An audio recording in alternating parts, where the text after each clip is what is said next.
Hello everybody and welcome to Bell CB. Doing a tune-up report today on the Cobra 29LX. This is for Bobbie in Pennsylvania. Bobbie asked us to do an echo. We did a built-in echo here with matching knobs in the front. And we did a MOSFET final modification. So let's take a look at that. Right up here. Got it set for 10 watts on the top scale. Carrier 6 watts. And 50 watt slug there. Peak power is going to be right there.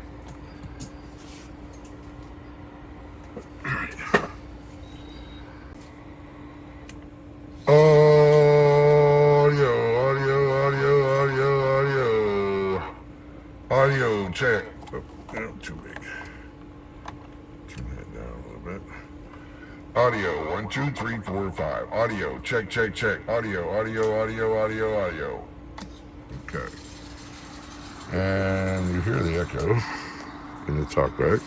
The talkback we modify a little to make them louder than it comes from the factory. It's kind of too low to hear it. So there you go.